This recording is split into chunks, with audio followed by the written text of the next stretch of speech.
në Veronë, shkurtër Shqip, qyteti i dasnisë. Kur jemi të këto markat, pra bëhet fjallë për Prada, Gucci, Dolce & Gabbana këto, ke parasysh që jena në shtëpin e këtyne markave, pra në vet Itali. Ajo që ka jo thash edhe më herët, qeshmet publike dhe uji i falas. Në pamje të parë një shtëpi trikashe e thjesht, e cila nuk të lë shumë përshtypje duke marrë parasysh objekte tjera. Mirë po, ky balkoni që po shoh me bën komplet diferencën. Mendohet, ekziston edhe është e mundun për me hyrë mbrana në shtëpi, për me vizitu vetë edhe për mbrana në shtëpi, mirë po normalisht mos e neglizhoni asnjë korridor apo tunel ushtar, pra format e veshjeve të ushtarëve romak, imitime tyne si që krasti atyre dy ushtarëve, cilët edhe reflektojnë si histori.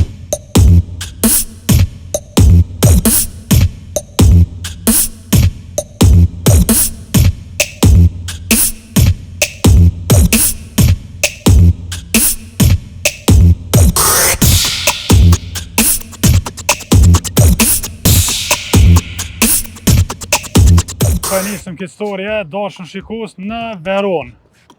Mbi gjitha njifet për dashurin, gracinë që ofron. Pra shkurtër Shqip, qyteti i dasnisë së krejt Italisë.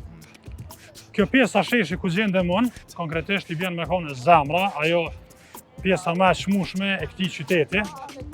Për faktin që këtu mu përballë kemi amfiteatrin cili përket periudhës romake, edhe është një prej atraksioneve turistike më të veçanta.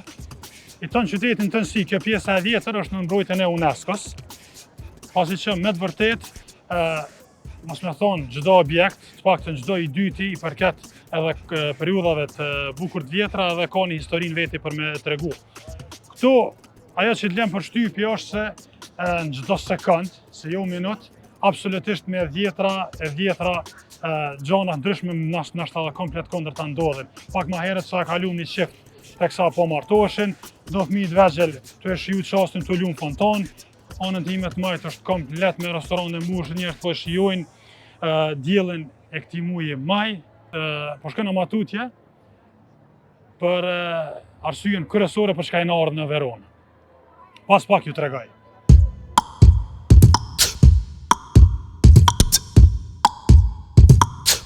Normalisht, ajo që ka bjen sy shumë, është edhe fakti që Italia normal që ka dhe për çka krenohet, edhe shfrytëzon çdo moment për me promovu kulturën, traditat e veta.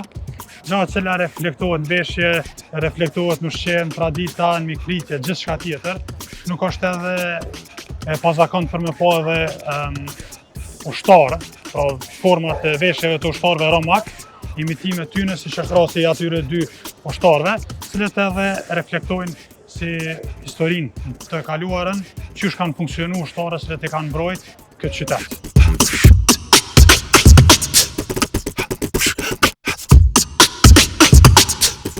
Kur jemi të pjesa e ujit fishëm, ofrohen edhe fontana her pas here në për disa vende ku është uji që ju shërbehet turist apo edhe kalimtarëve dhe normal është pa pagesë. Pra, për faktin që jena me një qytet shumë shtrajt edhe ku çmimet janë jo të lira, të paktën një uje si bazë në vende ofrohet edhe pa pagesë. Ajo që na ka bu deri tash është një sen edhe interesant për me u përmend. Të na ma herët, Albin Kurti e buni obligim, pra ja u buni me ligj, kafeve në Kosovë, kafeterive, për me ofru ujë të pishëm prej qeshmës, për gjithë ata që porositin kafe apo çka dojnë. Pra me një fjalë, kush e kërkon ujin pa pagesë, kafeja ka obligim. Ndërsa këtu është në kulturën e tyre për me ofru ujin për të porositur edhe kafe, po në gocë, qelçit vjen edhe një ujë pa pagesë. Kur jemi të këto markat, nga përmes të cilave po kalojmë, pra bëhet fjallë për Prada, Gucci, Dolce & Gabbana këto, ke parasysh që jena në shtëpin e këtyne markave, pra në vet Itali.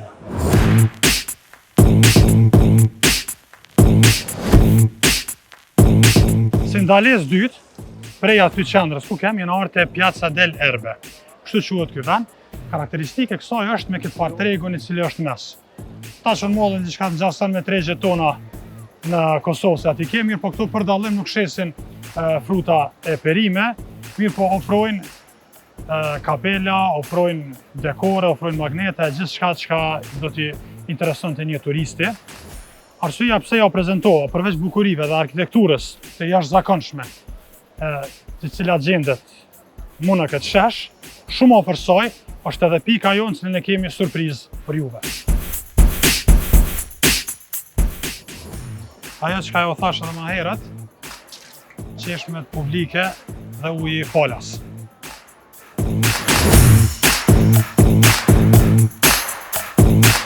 Mos e neglizhoni asë një koridor apo tunel, sepse në shikjen parë mund duket diçka e vogël, ndoshta hymi në ndonjë apartmenti, mirë po që si kur rasti i tillë, prej një korridorit ngushtë gjendemi e shohim vetëm në këtë mini bashkë të vogël, këtë farë hollit madh të këtij objekti gjigant i cili e rrethon këto. Kjo duket jetë një hapësirë gjysmë private e kësaj vile e këtij objekti të ndërtuar, me cila ta shfrytëzohet nga turistët, njëkohësisht shfrytëzohet edhe nga artistët e ndryshëm për me performu.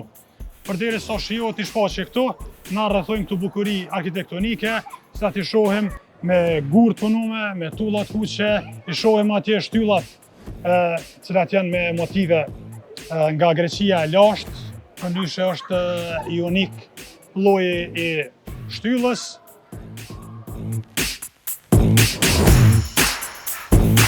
Kur jemi tek arkitektura, vlen me u theksu që Italia hodhin madh të arkitekturës, artit në përgjithësi, letërsisë, e ka marrë në kohën e Renesancës.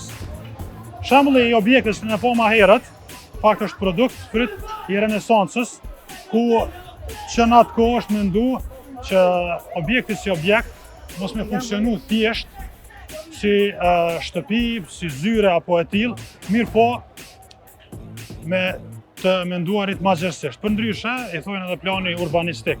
Pra, ndërveprimi atij objektit qoftë edhe me një kalimtar të rastit, që shko me ndje vetën, ako me pas hapësirë rekreacioni, aty ako me pas djelloset mjaftueshëm, aeroset mjaftueshëm ai ambient. Për këtë arsye edhe kanë zgjedh këtë formë për me i kriju objekte që janë ndaja në mes tyre për me pas një hapësirë gjysmë private të dedikuar për atë objekt.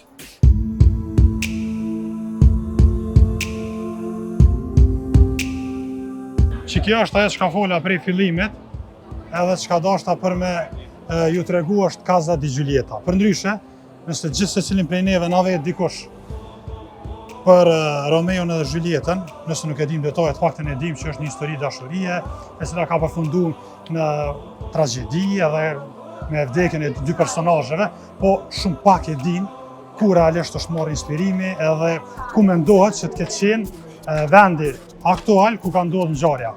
Janë ardhur këtu në oborrin e shtëpisë së Juliettës, e cila edhe kështu ka emrin, mund të njihet, do të thonë lehtësisht mund gjeni edhe përmes Google Maps edhe shumë afër këtij sheshit e erba, në pamje të parë një shtëpi trikashe e thjeshtë, e cila nuk të lë shumë përshtypje duke marrë parasysh objekte të tjera.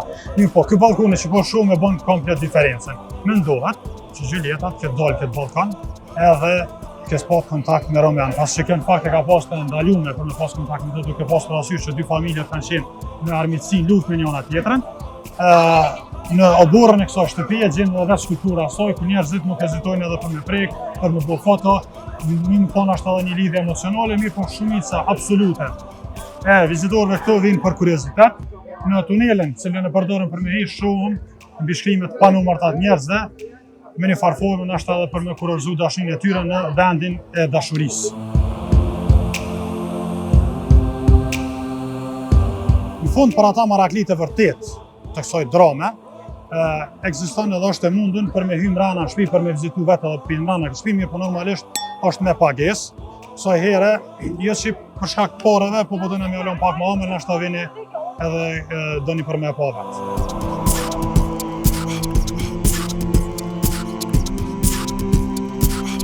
Këtë është bukur shumë interesant se këta i kanë ndërtu dhe i kanë vendos plakat këto shumë për shembull monumenti i Juliettës, edhe kërkohet për shembull ndihma e turistëve për me e mirëmbajtur këtë objekt. Nërsa për mbi të njerëzit kanë shfrytzuar rastin për me vizatu zemra edhe me shënu inicialet e emrit tyre dhe personit më dashur. kapën me të dhe përnyshe pjesë e kësaj shtëpie është edhe ky lokal që ofron bluza, ofron dekore të ndryshme nga rroba qepsit në gjastë madhe, edhe ka emrin e njëjtë La Casa di Giulietta.